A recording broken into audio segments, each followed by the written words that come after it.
good day. Thank you for joining us for today's news. If you find this helpful, please consider subscribing.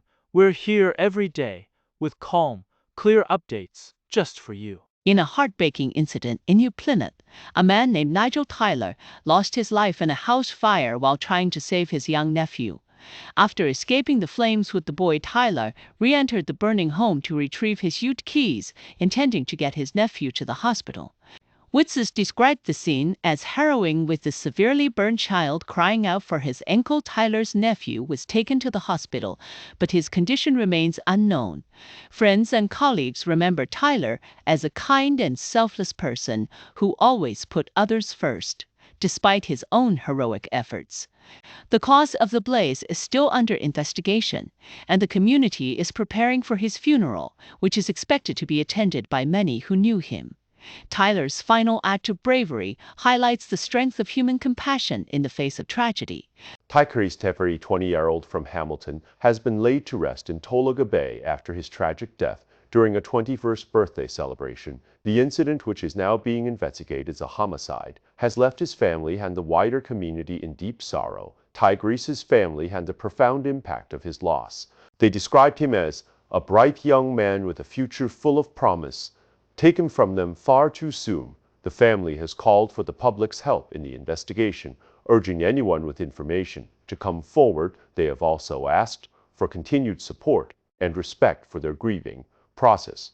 As the community mourns, they remain united in their call for justice for Tyreece, hoping that the truth will be uncovered and that his memory will be honored with dignity and compassion. In a shocking development, the leader of the Gloriavale Christian Community, Howard Temple, has pleaded guilty to 12 charges, including indecent assault and indecent acts. The charges, involving 9 victims aged between 9 and 20, span over 2 decades, to intervene, arguing that the community has been run by a core. Henry says the government must use its powers to take control of Gloriavale, describing the organization as a criminal entity. While he acknowledges that many within the community are genuine Christian, he insists the leadership is rotten and strives, with decades of warnings ignored. Henry urges the government. A 32-year-old man from Taranaki has been sentenced to 3 years in prison for having a sexual connection with a 12-year-old girl, resulting in her becoming pregnant.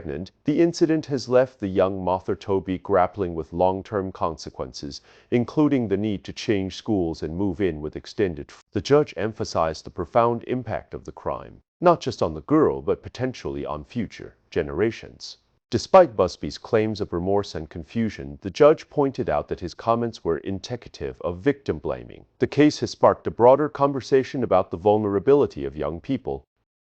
In a surprising scene, a surfer was caught on camera riding the waves at Christchurch's Scarborough Beach, despite a tsunami advisory in place. The alert had been issued after an 8.8 magnitude earthquake off the coast of Russia, prompting emergency warnings across New Zealand.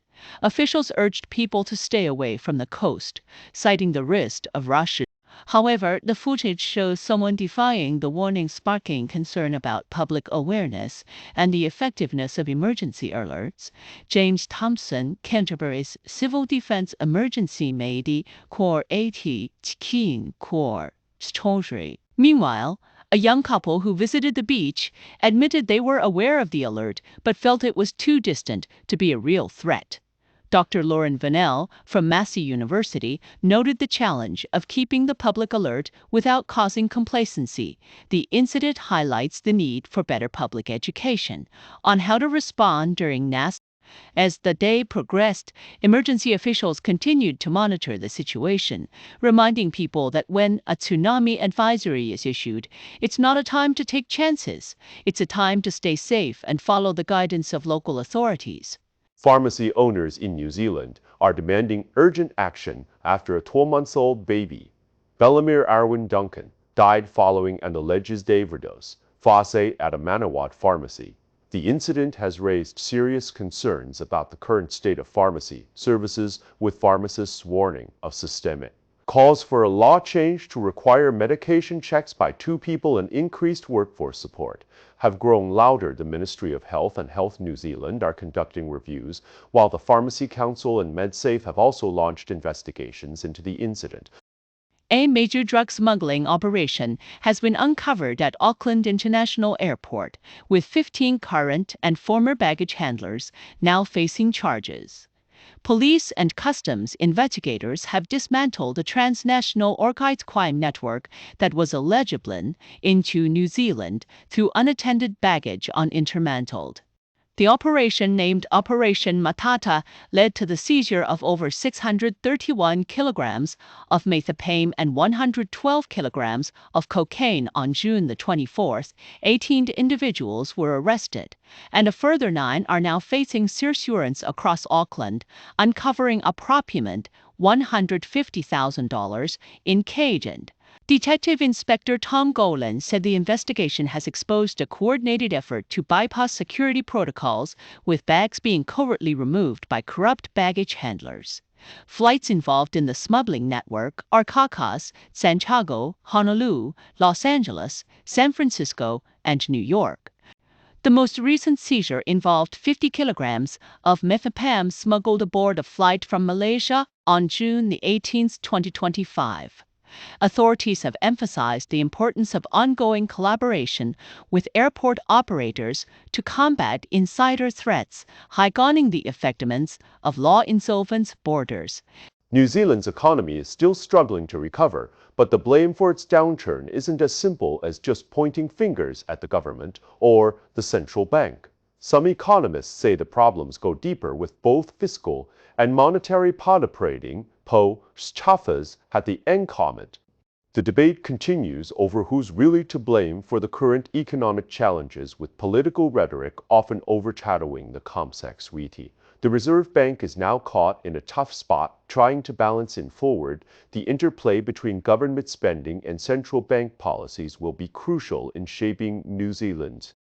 The New Zealand government has pushed back against claims that the FBI's new office in Wellington is a direct response to China's influence, despite FBI Director Kash Patel's statements suggesting the move is part of a broader effort to counter the Chinese Communist Party in the Indo-Pacific and figure that the Offences.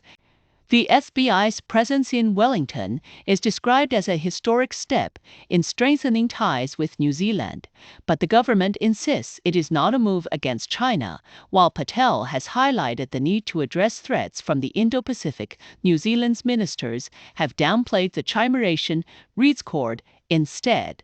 On law enforcement, Deputy Prime Minister David Seymour has dismissed concerns about the office being a sign of growing U.S. influence, emphasizing that New Zealand's relationship with the U.S. is already strong.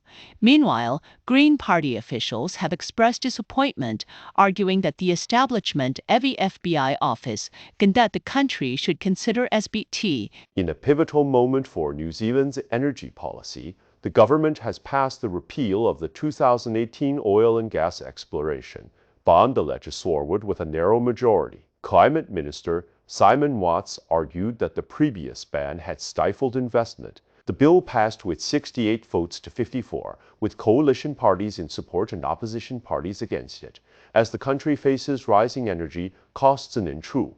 That's all for today's news. We appreciate your time. If you enjoyed this update, please consider subscribing. Your support helps us keep going.